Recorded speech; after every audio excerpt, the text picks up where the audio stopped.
What's up, guys? Frank here with you from the Pickle Barrel Fantasy Football Podcast. It's July 31st, and you know what that means.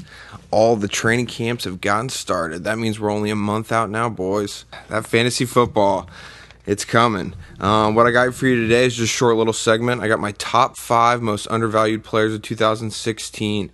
The only reason why I'm going at this is just because we've been looking at these mock drafts for about the past 2-3 months now. The ADPs have really started to solidify. We have a good idea where people are going. We'll get a few more bits of information that'll help us prepare for the fantasy season, but we pretty much know where everything's going to be at. So with that, I feel comfortable talking about the guys that I see are the most undervalued right now. The first guy I got is old Andrew Luck. Had a really rough season last year. Injuries all throughout the season limited him to only playing about 7 games. Currently, his ADP is 42. He's going in the late 3rd, mid-4th rounds. He's the 4th quarterback overall, typically going off the boards. Last year, he was 1-2 right there with Rodgers. They both typically went sometime in the 2nd round last year, and I personally think that's where he should be going this year. This guy's got the pedigree to do amazing stuff. He was a top 3 quarterback in 2014, a year where Peyton Manning killed it as well. Had 40 TDs and almost 5,000 yards, and you better believe he's going to do that again in his career. He says he's healthier than ever, and Luck's, he's one of those above average intelligence players that's going to learn from his mistakes in 2015 and become a better player as a result of it. I really believe that's the case, and not to mention he's got plenty of playmakers around him, so you should be taking Luck as soon as you can in that 3rd round if he comes around to you. The next guy I got on my undervalued list is LaShawn McCoy. ADP currently of 23. Typically going late 3rd round, sometimes early 4th, 11th RB overall. Had a slightly disappointing 2015 season, was traded to the Buffalo Bills, so it was first year in his offense, and it was slightly injury riddled. There was also the occurrence of Carlos Williams playing quite well and getting a lot of TDs that really took away from some of Shady McCoy's fantasy punch. But this is his 2nd year in the offense. He's healthy. He's coming to camp at 210, which is much lighter than he typically comes in at, about 10-15 pounds lighter. That looks great. Carlos Williams has got a 4-game ban. That means even more attempts for Shady. And don't forget, this is a Rex Ryan offense, which means it's driven by the run. Guy's 28 years old. I think you can draft him and be sure that he's going to end up as a top 5 RB in 2016. He's going way too late right now. The third guy I got is a receiver, old Jordan Matthews, a guy that was highly touted last year. He's 24. It's his 3rd year in the league, so you know what that means. This is his year of ascendance. Right now, he's currently going 59th overall, meaning he's going in your 5th to 6th round range, and he's currently the 29th wide receiver.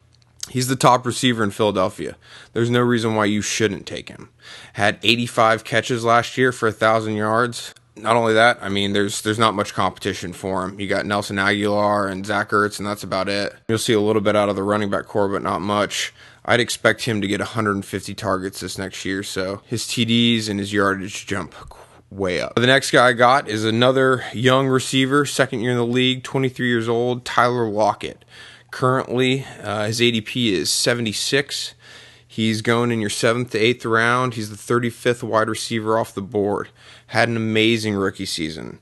Returned 2 touchdowns, and he's in an offense that is more and more starting to rely on on its passing game, with the fact that Russell Wilson is playing so well and Marshawn Lynch is gone now. So you should see them, expect to see them air the ball out quite a bit more. Last year, he had less than 70 targets, still caught 51 balls, and had 6 TDs.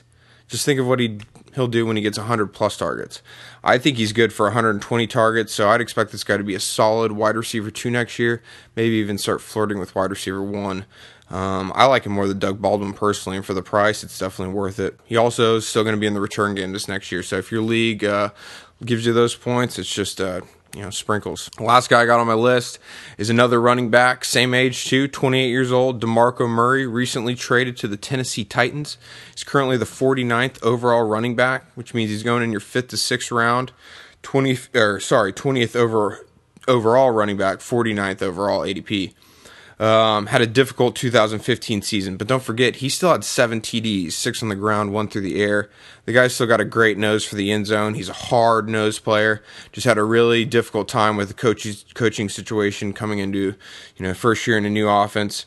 And don't forget, he's 2 years removed from that 1,800-plus yard season with Dallas. Granted, that wasn't an amazing O-line, which he certainly benefited from. He's on a new team with an improved O-line. They drafted heavily to improve that in order to protect their young quarterback as well.